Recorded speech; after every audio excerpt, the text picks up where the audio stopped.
But if you want to talk, Steve Ford. 3 minutes. Good evening. It's 7 o'clock. I'd like to call this meeting to order. If you would please stand with me for the Pledge of Allegiance and remain standing for a moment of silence, please. I pledge allegiance to the flag of the United States of America and to the republic for which it stands, one nation, under God, indivisible, with liberty and justice for all.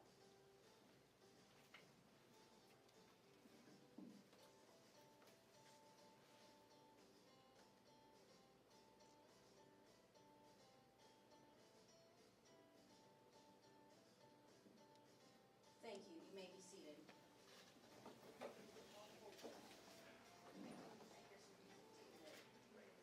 Thank you for coming this evening. We appreciate everyone attending, whether you're here in person or virtual. I'm Jackie Deckard. I'm the president of the school board. To my left is Matt Hankins, vice president. To his left is Heather Staggs, secretary. On her left is Dan, and he is a board member. This is Dan Conway, a board member, and Luke Jackson, board member. I'm not prepared. And I know. To my right is Superintendent Eric Bolin, and to his right assistant to him, Mrs. Susie Lipp. So thank you for coming this evening. Courtney, do we have anyone speaking before the meeting this evening? Yes, Mr. Wagner. Mr. Wagner.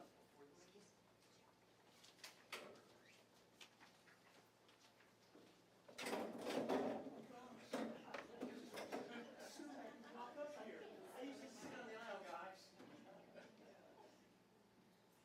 Are you okay? Just my try. I'm embarrassed. And it may be too late for this. I would have been at the last. Do I need to use this? You might. I'm going to blast you out of your seats. I'll try not to blast you out of your seats. I did miss the last school board meeting, so I don't know if this is late because it's an action item tonight. And if so, still want to point out some things because I pour over. I actually read all of those things, so I feel your pain.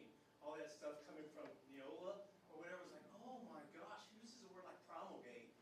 Because an English teacher, it says, we don't, Neola does. As an English teacher, if a simple word will do, don't use a big word. And that's just one of many rules out there. But anyway, action item 3231 talks about outside activities of staff. Most of it is 100%. Absolutely, we don't need people with staff members shall not give school time to an outside activity. Check. Staff members shall not use school property or school time to solicit or accept customers. Check. Staff members shall not campaign. Check. Staff members may not accept fees for tweets. Check. Check, check, check, check. Researching and publishing. Most of it makes a lot of sense. If somebody is going to publish anything, they can't be using school time, they can't be using school data, so on and so forth. Makes perfect sense. And then I go down to underneath research and publishing, section B. Not that I'm writing a book anytime soon, after I really retire. And by the way, I'm Carl Wagner, I'm a longtime employee of the MSD of Martinsville. Blah, blah, blah. Professional staff members who desire to publish or produce materials on their own time shall make such action known to the superintendent prior to the time such work is started in order that proper procedures can be established to assure that corporation interest makes sense and the interests of the staff member are protected. I don't need protected. I'm not writing a book anytime soon. And I don't say that in any snide fashion, but who desire to publish or produce materials on their own time. And there's even a resolution later on tonight which has to do with the fact that we should be able to make some decisions for ourselves. All right, I think in this community where personal liberty is so important, I think the notion that I'm going to go to somebody and say, I'm thinking about writing a book. Not stuff in my classroom, this is what happened, but my own experiences. If someone was a rescue worker at 9/11, they got to go write a book. People in prison perhaps have more rights, and I don't say that lightly, but this is something that's passed down. I think we need to look at that paragraph. Martin Luther King, St. John when he was in captivity, Mandela, Thoreau, they all did their writing from jail cells even. Professional staff members who desire to publish or produce mirrors on their own time shall make such action known to the superintendent. I get along with this man, I've known him forever, but he's not always going to be up there. We're not always going to have this school board. We're not always going to have this assistant to the superintendent. So I'm very leery of a paragraph in here that tries to tell me what to do I can do on my own time. Maybe too late since it's an action item, but I thought I'd bring that up. Thank you. Thank you, Mr. Wagner. Do we have anybody else, Courtney? Okay. All right, our next item up is the consent agenda. The consent agenda does include previous session minutes, payroll claims, budgetary claims, personnel reports, consent agenda vote. So I would ask, is there any discussion on this before I ask for a motion? I'd like to make a motion to separate the consent agenda down to the individual lines. Okay, so we have a motion to separate.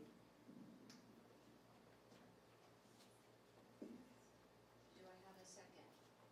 I'll give a second to separate the agenda item.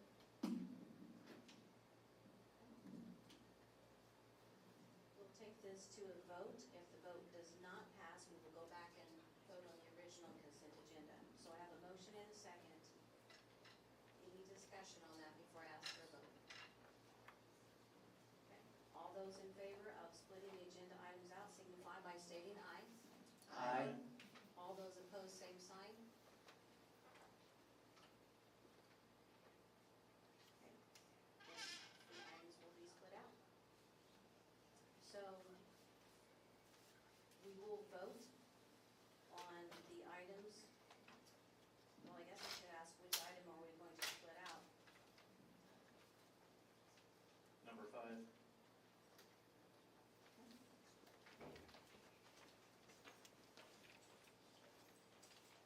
So we will take a vote initially on consent agenda items 1, 2, 3, 4. And I would ask for a motion for that. I'll make a motion, we approve 1, 2, 3, and 4. And do I have a second? I'll second it. All those in favor of voting on consent agenda items 1, 2, 3, and 4 signify by stating aye. Aye. All those opposed, same sign. Motion carries. Now we will take a vote on the personnel report. All those in favor of the personnel report signify by stating aye. Aye. Oh, yeah, yes. I don't know what's wrong with me this evening, but, yeah, can we have a motion? Make a motion to approve the personnel report. Okay, do I have a second? I'll second. Matt makes a second. All right, I have a motion and a second. All those in favor of passing the personnel report, unless there's any comments or questions that you guys have? Okay. All those in favor of passing the personnel report signify by stating aye. Aye. All those in favor signify same Aye. sign. Okay. Motion carries 4 to 1. All right. Superintendent, we're down to field trips. Doesn't look like we have any. All right.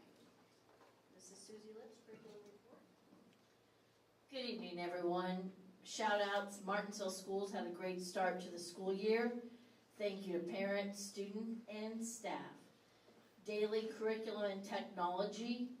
The academic curriculum in all of our school district schools is being facilitated via touchscreen devices for K through 1 and Chromebooks 2 through 12. Our district has around 30 new teachers who are all happy to be part of the Martinsville school community.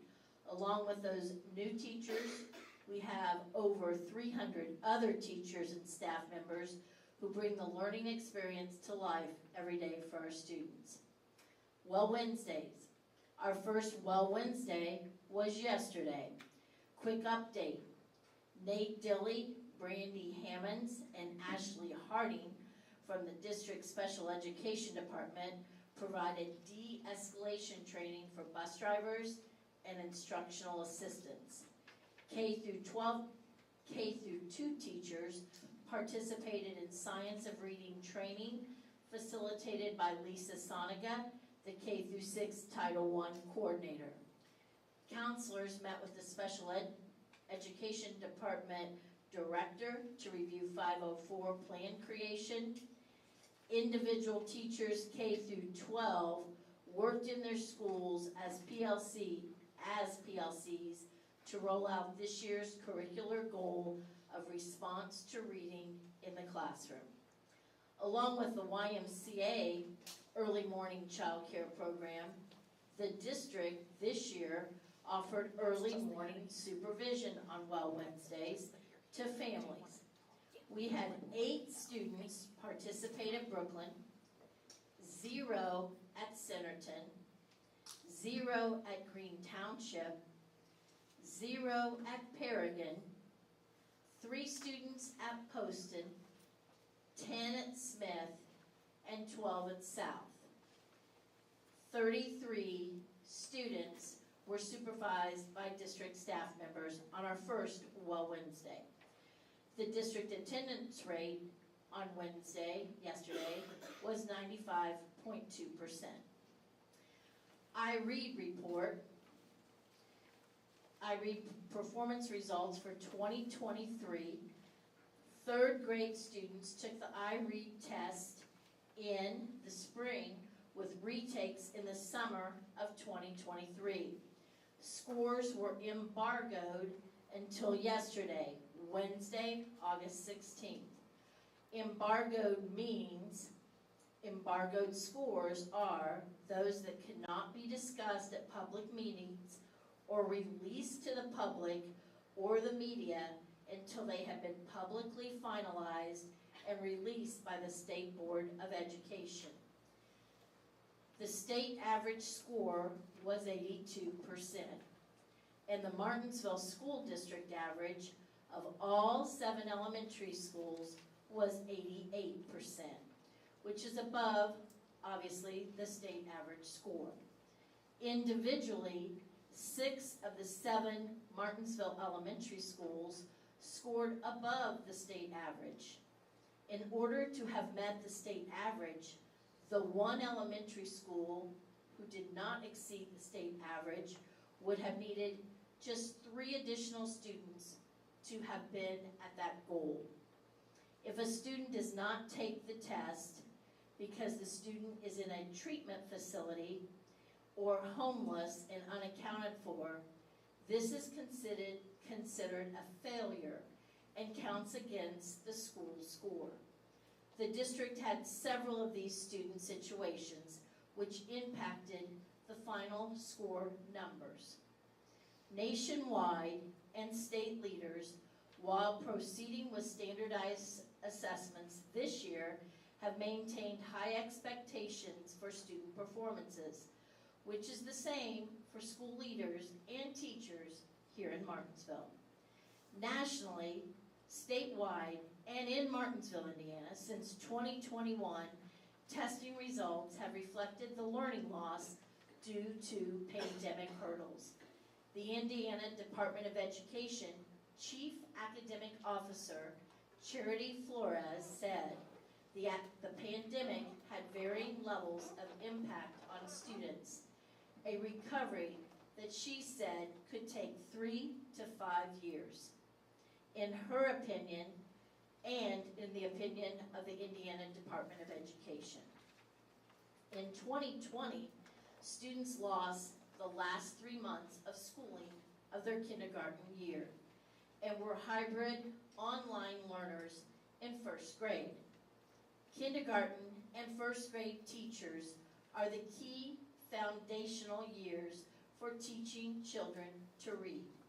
The 2020 cohort students were the third graders for the 2023 scores, and they missed important instructional groundwork. On Wednesday, August 16th, yesterday, it was reported in Chalkbeat, a not-for-profit news site covering educational change in public schools, that this year's Indiana students' reading scores have been virtually unchanged for 3 years. More than 4 out of 5 third graders, which is just under 82%, passed the Indiana reading exam. the iRead3 assessment, which approximately the same rate as 2021 and 2022. The iRead results released by the state yesterday align with the iLearn scores formally released to the public on July 12th from the statewide assessment for grades 3 through 8. Both exams, iRead3 and iLearn, showed student performance has stagnated in reading over the last 3 years. Martinsville school district leaders continue to see staff and students' resilience and perseverance as we diligently pursue academic growth. As educators, we're always looking to make adjustments to positively impact student learning and achievement. And here in Martinsville, we are specifically combating learning loss and gaps with the work of our professional learning communities. We understand that state testing provides one piece of data as we assess achievement levels and strive to maximize instruction. We believe that Martinsville students will continue to show growth and improvement through our intentional planning and programming. Our game plan for moving forward is this. Martinsville plans to accelerate learning by putting extra supports in place with after-school programming and targeted course development. This school year, the MSD of Martinsville will continue to use professional learning communities with fidelity at every level to identify gaps and determine strategies for teaching students the state standards and fundamental testing techniques to improve their testing performances. For example, teachers provide multiple opportunities for authentic practice on standardized based questions in the iLearn format. Martinsville second graders will have the opportunity to take iRead2. Therefore, we can remediate earlier for needed students before they take iRead3. The iRead3 scores were released this week as the state just announced that it's prioritizing the focus of literacy instruction to implement the science of reading. The science of reading is a body of research that emphasizes 5 pillars of literacy that help students decode words. While this year the state is pushing to align its curriculum and teacher training methods to the science of reading, Martinsville will be using a staff member who is a certified reading specialist and last year worked in just one classroom. This year, that staff member will be working on instruction throughout the district with the students' reading skills, going from building to building. She will also be helping to build the capacity of teachers by training them on research-based practices. Martinsville will continue to use the reading fluency feature with NWEA. NWEA is an adaptive assessment tool that measures progress and growth that we use here in Martinsville. We are committed to ensuring our primary teachers are trained to help students build a solid foundation in reading so they can make the switch to reading to learn in 3rd grade, where the standardized testing begins. Many reading tasks on the state test are nonfiction and require strong critical thinkers. And we believe that Martinsville's programming and course offerings will strengthen these skills. Particularly, we have committed to expanding our STEM and Project Lead the Way programming throughout the district. Martinsville is focusing on teacher and student retention to provide stability to the learning climate through our new teacher academy in our new student outreach HYPE program, Helping Your Personal Environment. The HYPE program is aimed at providing 5th, 6th, and 7th grade students with a sense of community and a sense of belonging, and teaching basic life skills that are directly applicable to the achievement results of testing. Embedded with the HYPE program is our district's partnership with Bradford Woods and community leaders. The MSD of Martinsville will continue networking with community and resource groups to meet students' needs and enrich their experiences in all curricular areas. Human resources. While the MSD of Martinsville is in the business of educating students, Martinsville schools are also in the business of taking care of the people in our school community. My main function as the district administrator responsible for human resources is to be a human who serves as a resource for people.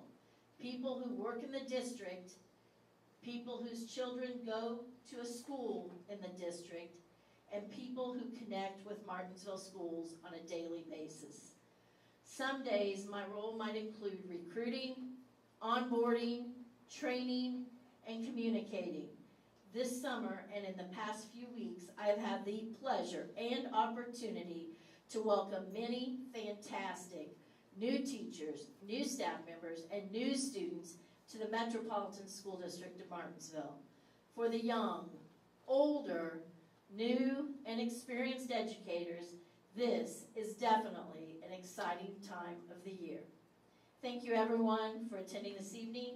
If you have any questions, please feel free to see me after the meeting or contact me via phone or email. Thank you. Thank you, Mrs. Lips. Gary? Okay, on the report, item number 2, FYI for the board, we have the junior ROTC program. I showed you our application letter. We are going to be seeking approval from the ROTC to offer that formally at the high school. I think that's a great opportunity for us. Now the next section are the first read policies, item number 3 through item, I think, 22. So once again, that's first read. So we want to introduce that on the first read, and if anybody, Mr. Wagner, has any comments when they read those, get them to us so we can take care of that early. Because I do trust, believe it or not, he helped me a lot when I was teaching across the hall. This old social studies teacher, Mr. Wagner, helped me immensely. Okay, so that's your FYI on the first reading. Now we have old business. I would like to bring up a topic that previously the board passed a resolution on the scoping period and the BOT process. So I know there's some confusion out there, so I thought we ought to address it just a little bit here today. The whole process, this board has done a fantastic job working with Baker Tilly on a 5-year financial plan. The financial plan has been an ongoing step for us, an ongoing process for us for this past year. And now the next phase is to look at facilities. We had a facility study done a year and a half, 2 years ago now. Now it's time to actually take a look at that study and look at the financial, shall we say, revenue streams and financial strength we have, and how are we going to use it? And how are we going to attack our needs? How are we going to address our needs? And this board is wanting to hear from experts in the field to come in, work with us, and tell us, okay, if you do this, these are the things that will happen. These are the dominoes that will fall. If you do this, this is what will happen. And this is what you can do, this is what you can't do. And they work with the financial consultants to say, okay, that makes sense. We know that our facilities, this is not a secret, our facilities are old. They are all across the district. Whenever your newest building is 1990, it's 33 years. I hate to say it, the older I get, the younger that sounds, but it is a situation that we have to take care of our facilities. And there's a financial, we have 7 elementaries, 1 intermediate, 1 middle, and 1 high school. That is a lot. So if we want to just maintain them at a certain level, there's a financial cost to maintain them just at the level they are. And that cost is exorbitant. So then, this board has taken it upon themselves to listen to experts and say, here's what you can do and maintain these facilities. Here's what you can do if you want to do something different with those facilities. Here's what you can do if you can build an auditorium, which is something our district has needed and tried to do for about 15 years. Here's what will happen if you try to build an auditorium. Here's what will happen if you do that. Here's the impact. Here's the financial impact. Here's the facility impact. Because you can only do so many at one time. So I applaud the board. I want to thank you publicly because people don't really know what that's all about. I want to applaud you for reaching out to the experts in the building field, the design field, and the whole, project field, to have them come in and tell us this is what you can do, this is what you might consider, and then we, as a board and administration team, get to make a decision with public input, but that makes sense for our community. This is not going to happen like next week. This is going to be an ongoing process. We'll have public input, public opportunities to look at their proposals, look at their ideas, hear what those ideas are and say, that makes sense, that doesn't make sense. And we'll have an opportunity to say, all right, here's what's best for the MSD of Martinsville for the future. We want to take a look as a board and administration team, what will our district look like over the next 5 to 20 years? We've not done that. This is the first time that I've seen a financial plan and a facility plan and then a discussion going hand in glove for years. So I applaud you for doing that. Thank you. It will make a big difference for us because we can't keep doing the same thing and going, kicking this can down the road and not addressing our facility needs. If anybody thinks we can, we're going to keep getting what we've got. And believe me, if you walk around with Mr. Stout to the facilities and see what's happening at our facilities with upkeep, roofing, infrastructure, the things you don't see, like flushing the toilet and them going down or not, believe me, we run into those type of things. We want to fix what we have and do it right, and we want to come up with the right plan.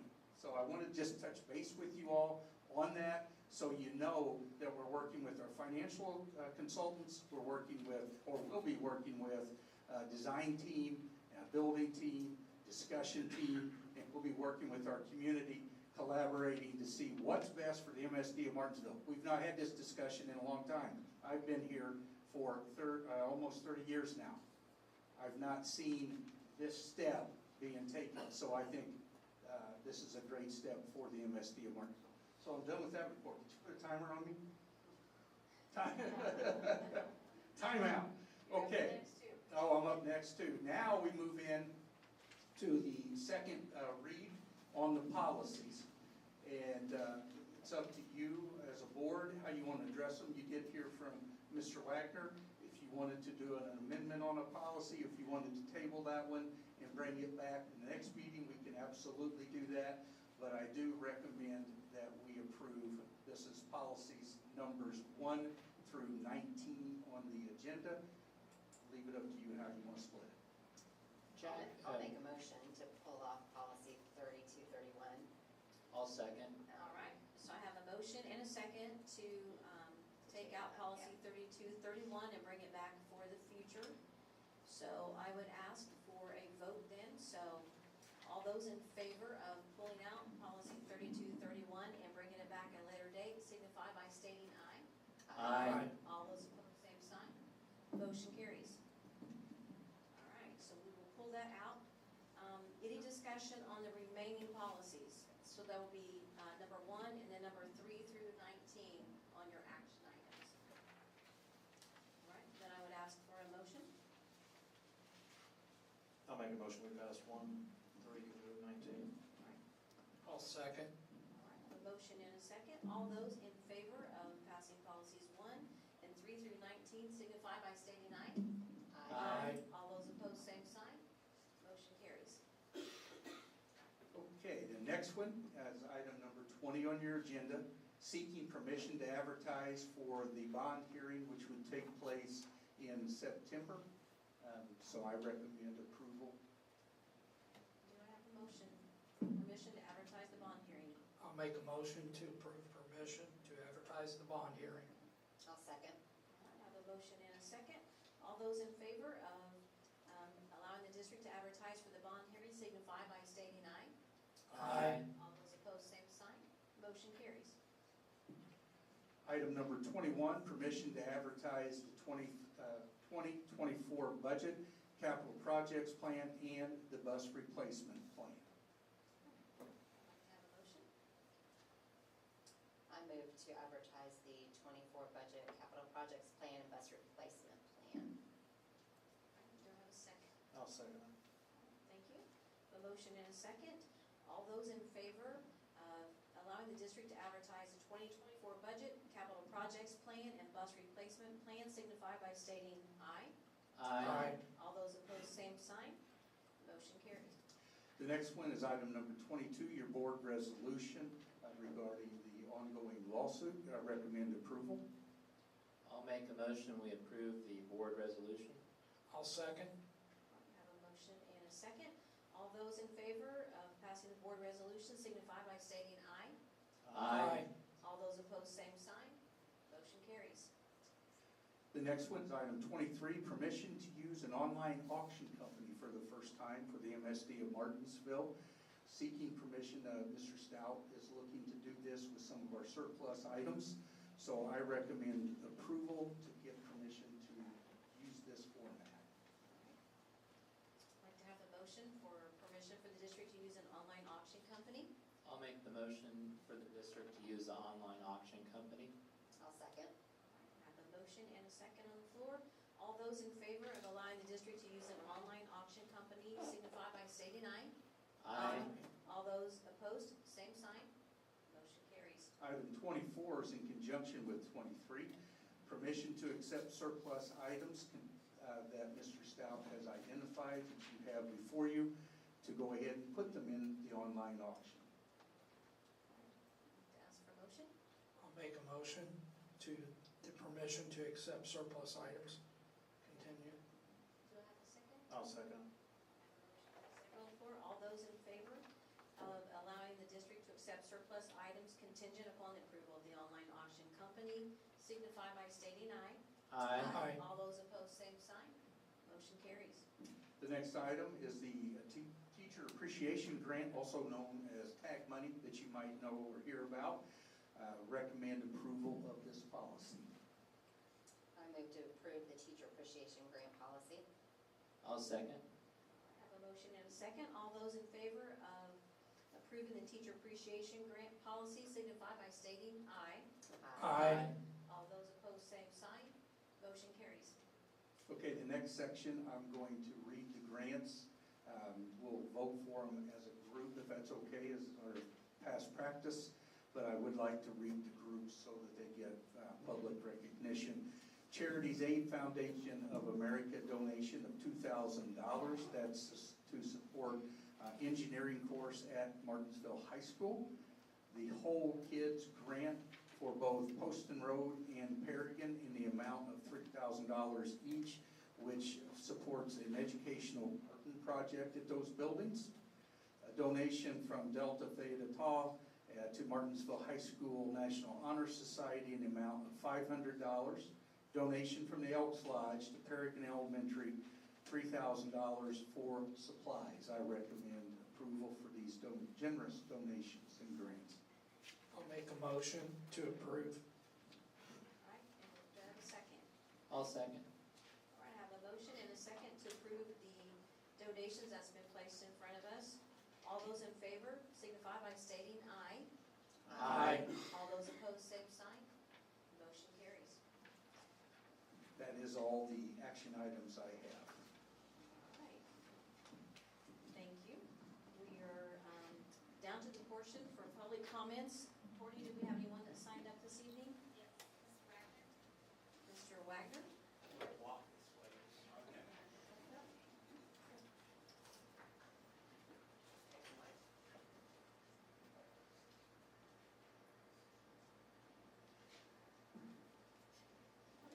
missed the last school board meeting because I was up in Michigan with my family on vacation with our 7-month-old granddaughter, and we can't be anything but proud to be an educator when you watch those waves roll in, you look at that Lake Michigan sunset, and think about what a powerful difference we make. And when I say we, I mean all of us.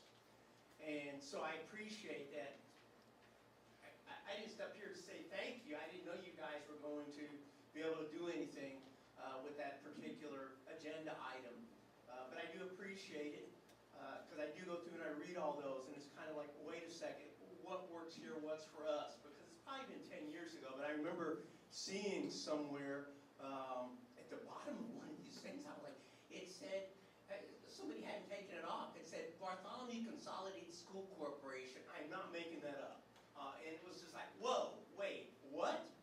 And I live in a nearby community, and I'm oftentimes astonished at how they will go, well, let's see how they do things out here. Let's see how they do things. And we have some questionable things that go on. Even things on like how we're going to do the streets and this and that. And it's just like, well, you just work with the resources in the community. And so I'm proud. I didn't, most of you know me anyway, but I've been at Martinsville, I think, for 37 years now in public education. This is my 42nd year. Love what I do. I will say that my agenda item thing had nothing to do with personal gain, because there's no way any teacher who's doing his or her job has any time to write a book. It's just not happening. If I'm up till 1 o'clock in the morning, it's responding to emails from colleges about when they can come in and make visits, or it's responding to emails from trade associations to what can we do in terms of apprenticeships. It's not like about that book that I might want to read someday.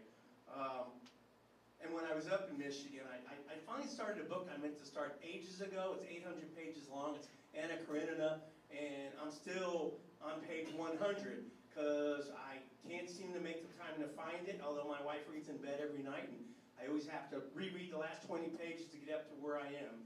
That's not complaining, it's just saying that this is what I see from many of the great teachers, and I hate to single out any of the younger teachers, but I just get fired up and excited at what we have here at Martinsville. And so all those outside things that would lead you to think this is going on in schools, this is going on in schools, I applaud it when I see you guys coming in, and I hope you're seeing something different. Because we just have a lot of positive, great things going on. Are we perfect? Heck no. Nothing is perfect in this world.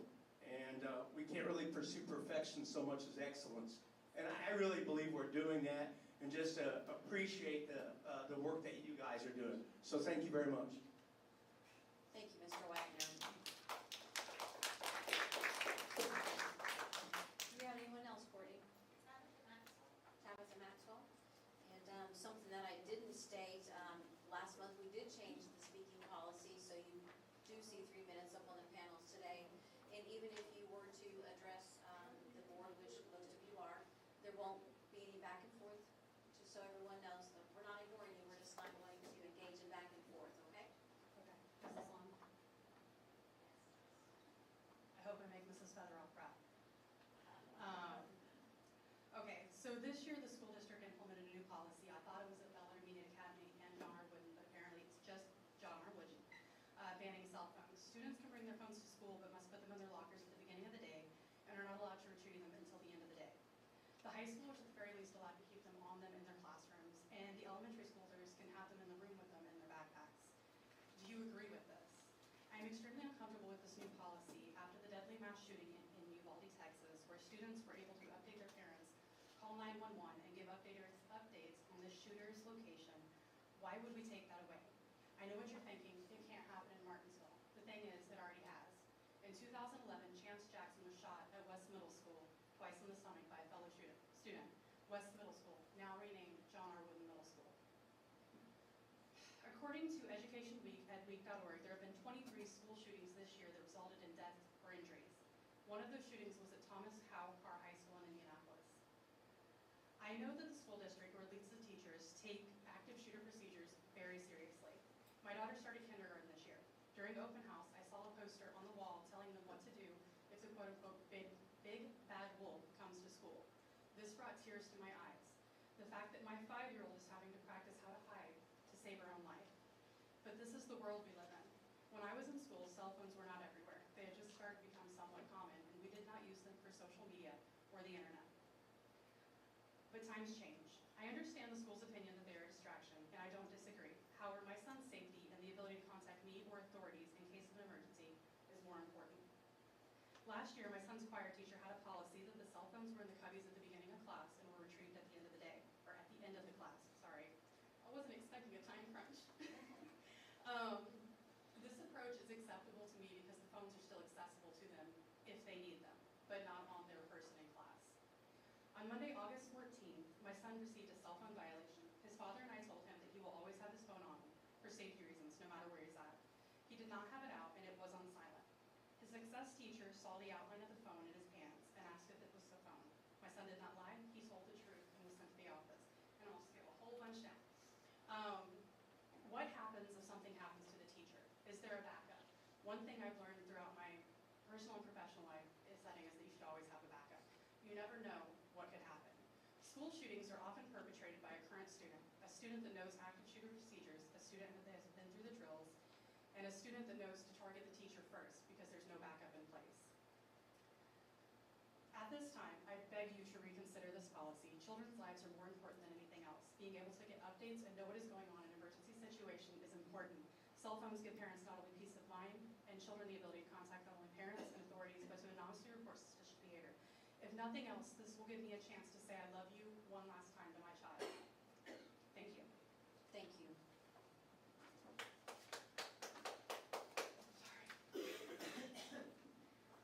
Anyone else for Tim Jeter?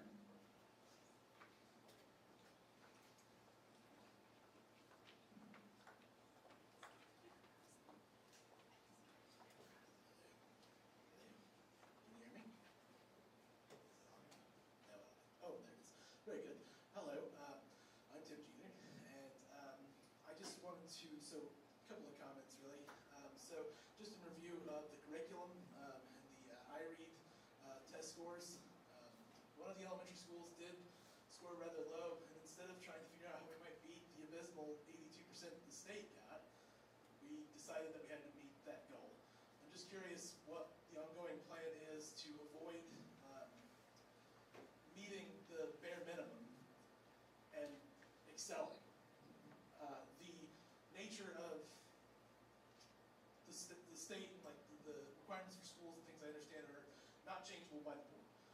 You teach to the test because I guess that's what the state requires for funding and all of that, whatever all of that is. I'm not being very articulate, but the point still stands.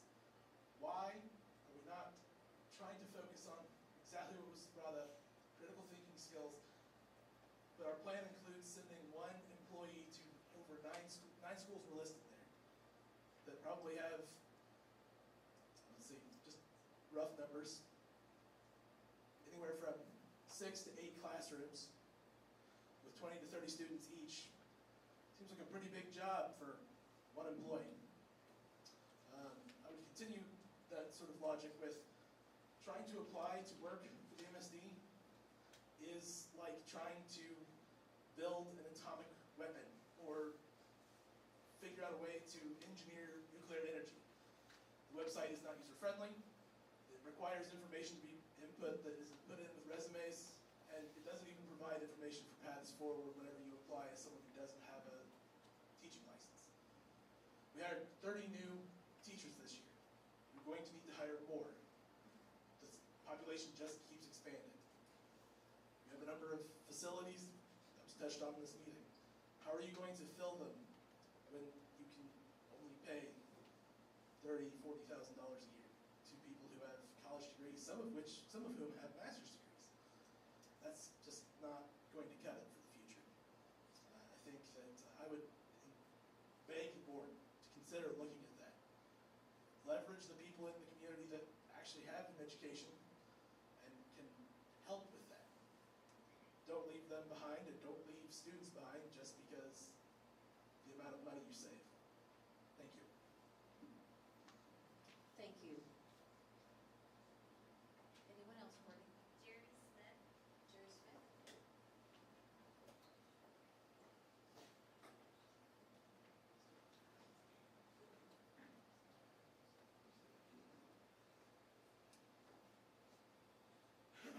Terry Smith. I have a 5-year-old who just started kindergarten.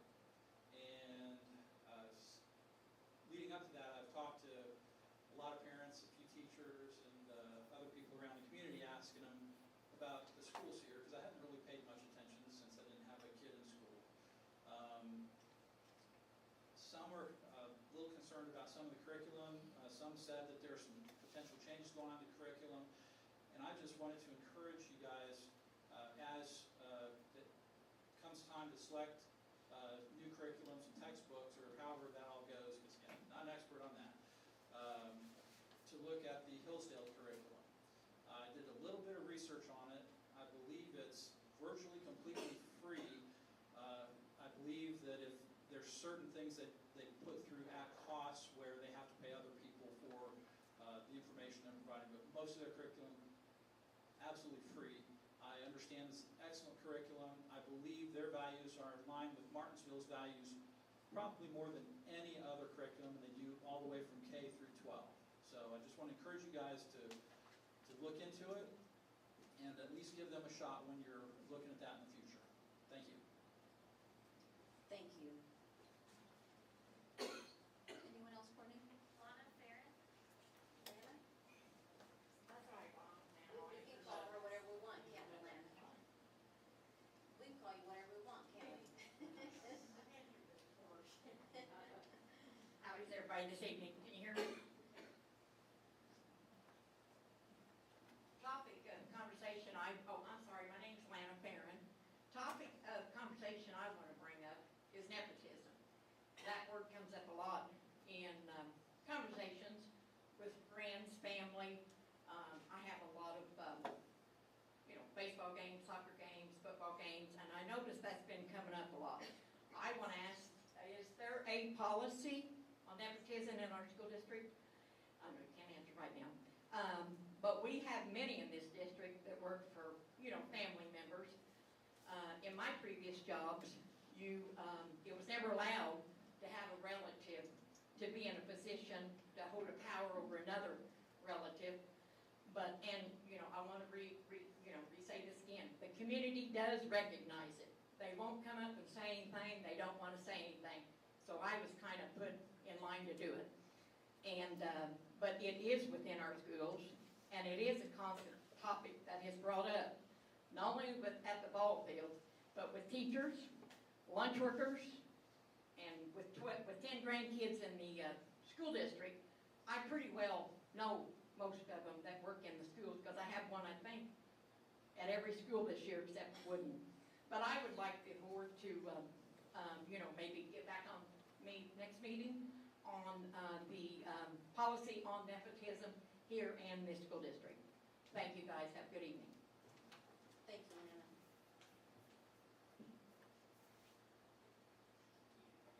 That's it?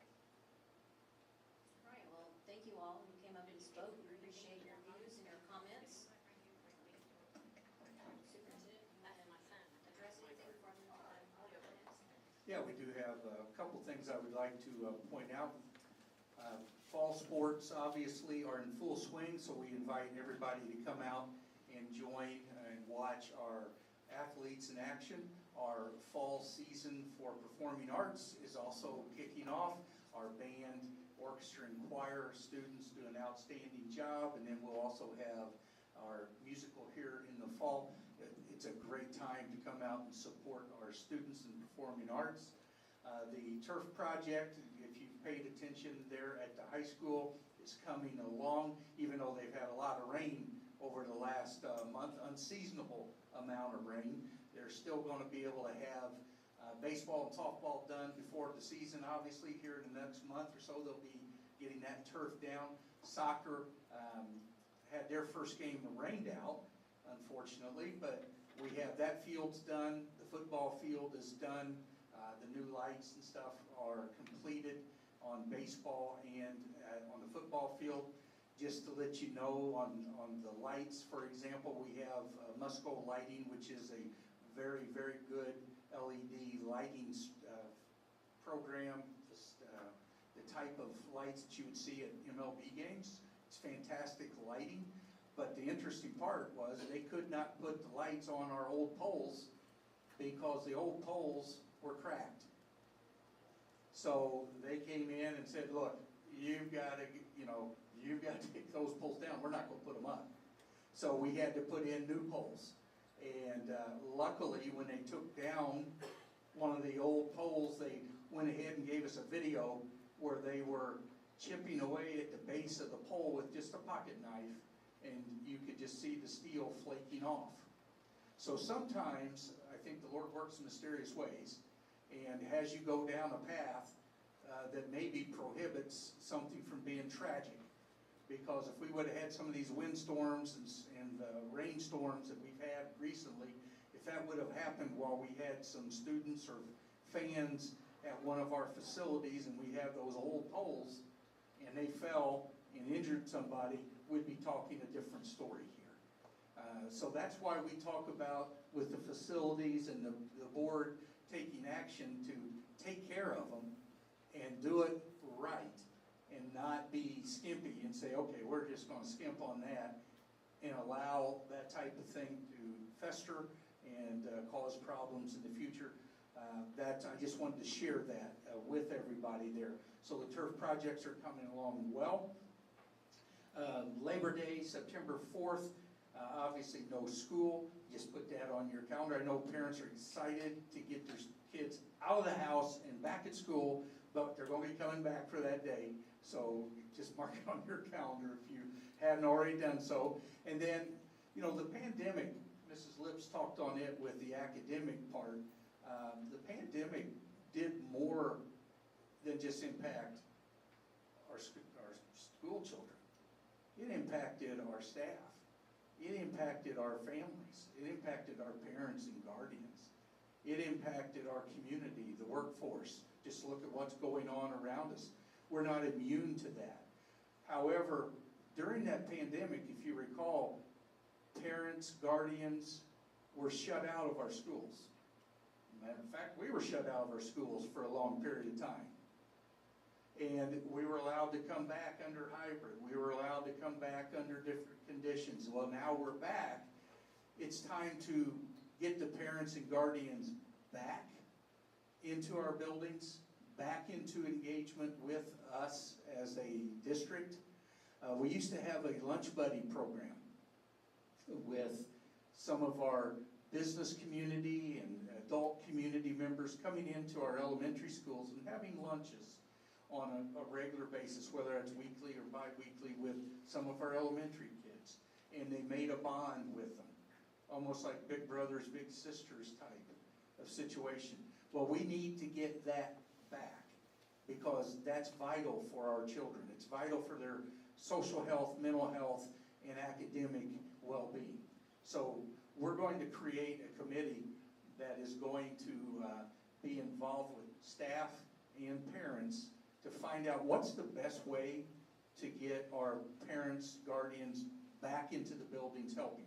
I've had a few reach out to me about volunteering. That's great, but we want to be strategic and really make it worthwhile for anybody that wants to volunteer. How do we want it to look? What do we want it to look like? And how are we going to go about making it happen? So we're going to get that committee done. We'll get recommendations from principals. If you are interested in participating in that, reach out to the CEC, to one of us, send us an email, make a phone call, and we'll let you know when that's going to start meeting because we've gotten good feedback. We started a committee with parents last year to talk with us at the superintendent's office. We did that with students at the high school and middle school to talk with us, and they gave us great tips, and some of the things we're doing with them is a result of their input with us going, talking, and listening to the kids. We also have done that with our support staff and also with our bus drivers to get information from them, and we've made some improvements around our district as a result of these open dialogues, and we want to continue that, but it's time to get our parents and guardians back into our school system. So look for that, reach out and let us know that you want to participate, and I think that'll be a great thing for us. Okay, I'm done. Thank you, Superintendent Bowden. Any comments from the board? I really appreciate that too, because I think that's something, I know a lot of people are gonna be excited about getting to be back in the school with our kids. You know, getting to be a part of that, which is, that's really important, definitely important. I did want to let folks know, and I know they've done a good job of advertising it for all the kids who are of age to participate in Beauty and the Beast. I think the tryouts are coming up here soon, so I can't quite remember if it's August 27th, 28th, or 29th, but it's right around that time frame. Rachel has it written down at home, so I trust her. But also, I did want to bring up, you know, and it was brought up, I think, over the past couple of months with reading. I know several schools are involved with Read Up with your United Way. Anybody who wants to volunteer with that, we definitely need volunteers for that.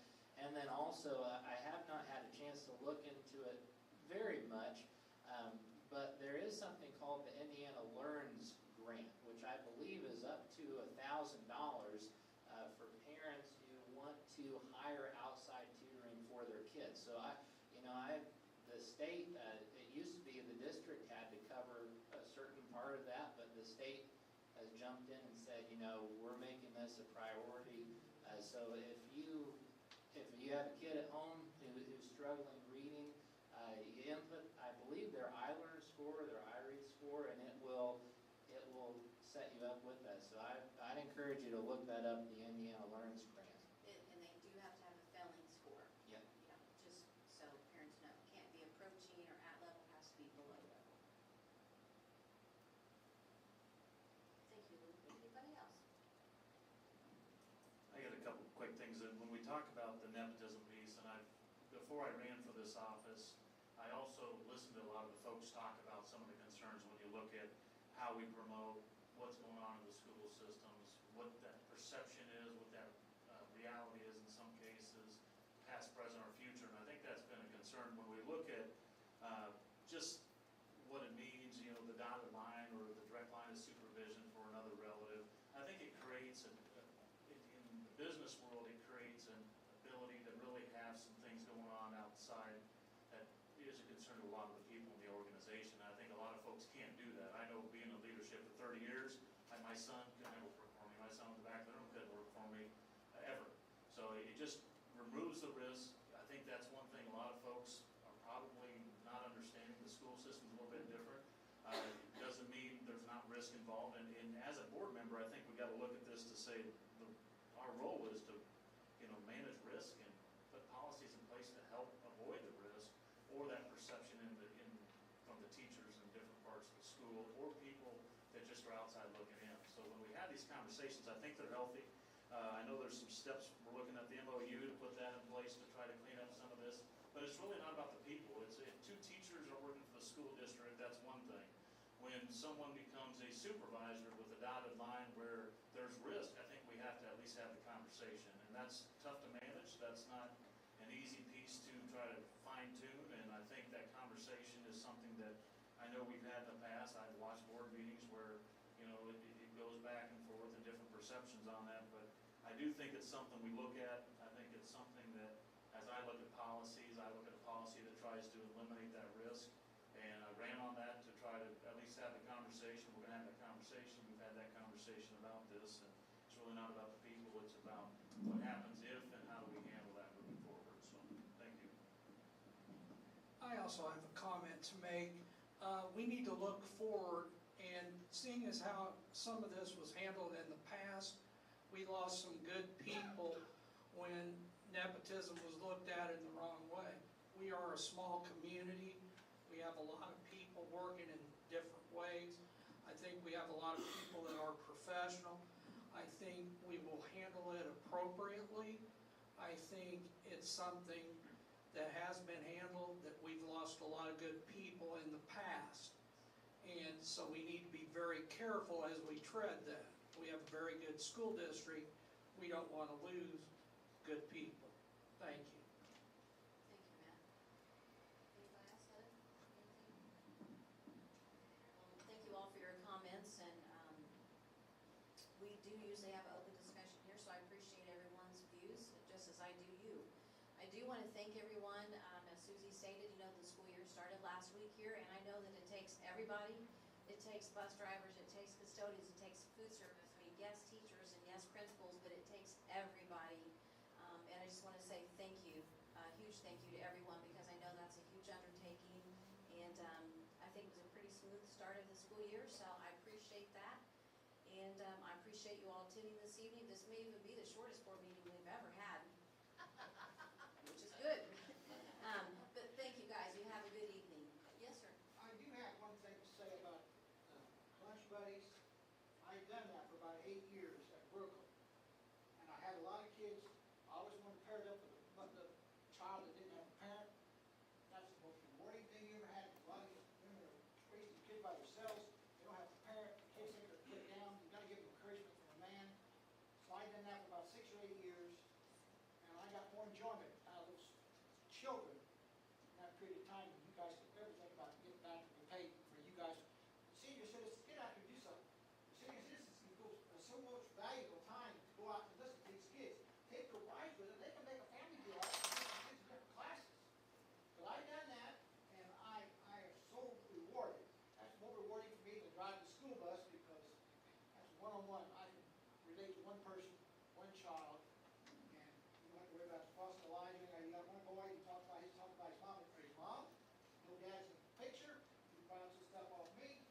I've got some of those kids that are high school now, and they still remember me 8 years ago before the pandemic. So I'll encourage you to get that started back up. I mean, it's a great thing. We had about, I done it in Brooklyn, we had about 5 people that were retired, come in and done that, and they all left that day for a smile. It just takes an hour for lunch break. You can do it morning, you can do it breakfast. I've done mine at breakfast sometimes, because I had busy during the day. So I've done mine at breakfast, and I had a period of time where kids enjoyed that. I had a good time. So that's all I've got to say about that. But it's a really good prime project you started. Thank you, Mr. Mitchell.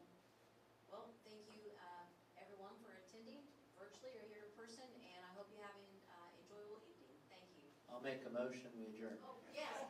Oh, you're going to make those motions. I'm ready to get out of here, I guess. I'll second it. I did. I have a motion and a second. All those in favor of adjourning signify by stating aye. Aye.